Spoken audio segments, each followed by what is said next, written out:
سمجھ لیں. پھر اطاعت رسالت علیہ السلام، پھر اتباع رسالت ہے، اور پھر تعظیم اور ادب رسالت ہے. یہ چار تعلق ہیں، یہ چار ڈائمینشنز ہیں. اگر ان میں سے کوئی ایک بھی پری ریکویزٹس، اس میں سے کوئی ایک بھی تعلق، اس میں سے کوئی ایک بھی جہت اگر ناقص رہ جائے تو مومن کا ایمان ناقص ہو جائے. تعلق کو بات کی بات، وہ اصل ایمان جس پر آپ کی عمارت قائم ہے وہی ناقص ہو جاتا ہے. اب وہ کیا ہے؟ محبت ہے. اللہ رب العزت نے فرمایا اعوذ باللہ من الشیطان الرجیم ان کنتم تحبون اللہ فاتبعونی یحببکم اللہ. فرمایا اگر مجھ سے محبت کرنا ان کنتم تحبون اللہ، سوال پیدا ہوا مولا محبت تو تجھ سے کرنی ہے. فرمایا ہاں محبت مجھ سے کرو مگر تکتے رہو میرے مصطفیٰ. سبحان اللہ. اسوہ میرے مصطفیٰ کا ہوگا علیہ الصلوۃ والسلام، قدوہ میرے محبوب کا ہوگا، سیرت میرے مصطفیٰ کی ہوگی، صورت میرے مصطفیٰ کی ہوگی، پھر کردار میرے مصطفیٰ کا ہوگا، ادب بھی میرے محبوب کا ہوگا، اطاعت بھی ہوگی، اتباع بھی ہوگی، تعظیم بھی ہوگی. اگر یہ چیزیں پوری کر لی تو پھر مجھ سے محبت بھی ہو جائے گی. پھر صرف مجھ سے محبت نہیں کرو گے پھر میں بھی تم سے محبت کروں. اب فرمایا دوسرا تعلق کیا ہے؟ وہ اطاعت کا ہے. کیا؟ وہ اطاعت کا ہے. اور فرمایا من یطع الرسول فقد اطاع اللہ. الرسول، جس نے میرے اس محبوب اس رسول کی اطاعت کی تو اس نے خدا کی اطاعت کی. اللہ رب العزت نے کیٹیگوریکلی ایبسلیوٹلی یہ واضح کر دیا کہ اطاعت مصطفیٰ در حقیقت اطاعت خدا. اس کے بعد اتباع. فرمایا کہ پھر رول ماڈل بھی تو بنانا ہے، اور جب تک کوئی شے آپ کو نظر نہ آئے اس وقت تک آپ اس کو رول ماڈل نہیں بنا سکتے. یہ ایک کائنات کی کسوٹی ہے، ایک قاعدہ ہے کہ آپ خیالات و تصورات میں کسی کو اس طرح رول ماڈل نہیں بنا سکتے. اگر بنایا جاتا تو پھر اللہ رب العزت کو سلسلہ انبیاء کو شروع کرنے کی ضرورت کی تھی.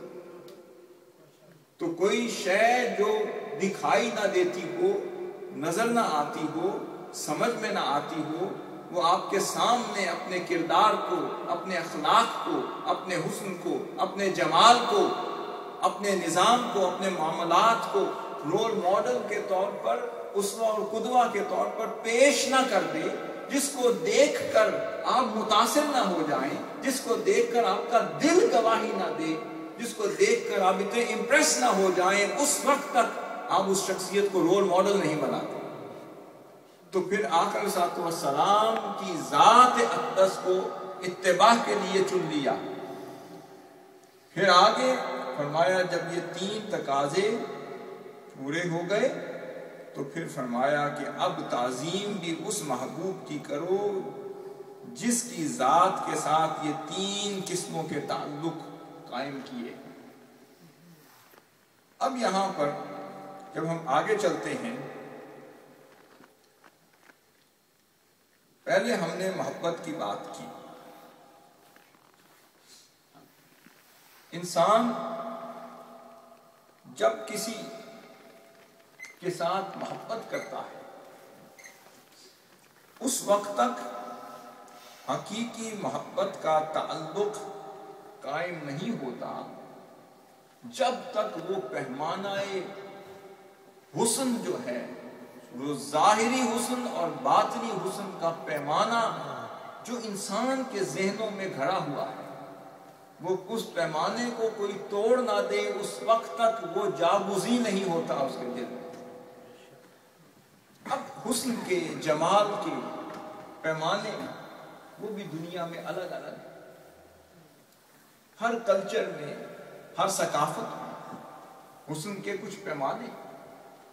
آپ جاپان میں ہیں، اب یہاں بھی حسن کا کوئی پیمانہ تو ہوگا.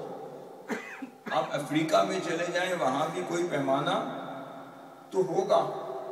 آپ پاکستان میں چلے جائیں، دنیا کے کسی بھی خطے میں چلے جائیں، عرب میں چلے جائیں، وہاں ایک پرسکرائبڈ پیمانہ ہوتا ہے کہ جس کے مطابق کس کو پرکھیں تو انسان گواہی دیتا ہے کہ یہ شخص بڑا حسین ہے، بڑا جمیل ہے، بڑا دلکش ہے۔ اب یہاں پر ایک پیمانہ حسن کا یہ ہوتا ہے کہ اس وقت تک کسی کا حسن اور جمال اس کے دل میں جاگزین نہیں کرتا جب تک اس کا دل اس کو دیکھ کر گواہی نہ دے دے۔ اس کی نگاہ چہرے پر پڑے تو اسی وقت دل کہے کہ ہاں یہی دل ربا ہے، جس کو دیکھ کر آنکھیں جم گئیں، اب دل آنکھیں ہٹانے کو دل نہیں کہتا۔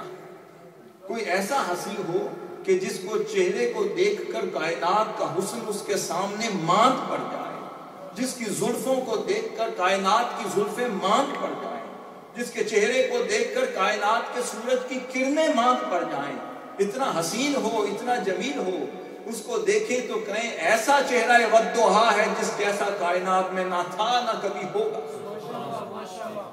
پھر وہ زلفیں عنبری چہرہ اقدس پر بکھرتی ہوئی دیکھیں تو کہیں ایسی زلفیں مصطفیٰ ہے، ایسی خوبصورت زلفیں ہیں، ایسی کنڈل والی زلفیں ہیں جس جیسی نہ کبھی اس مالک نے کسی کی بنائی ہوں گی نہ بنائے گا۔ پھر بات یہ جس کو دیکھ کر انسان ورطہ حیرت ہو جائے۔ اگر یہاں ایک بات عرض کرنا چاہتا ہوں کہ اللہ رب العزت نے کائنات میں پیمانے بنائے اور اپنے کمالات میں سے، جمالات میں سے حصہ وافر سب کو عطا کرتا چلا گیا۔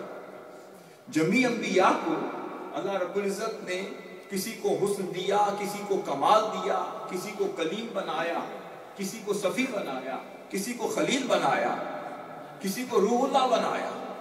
در حقیقت یہ سارے کیا تھے؟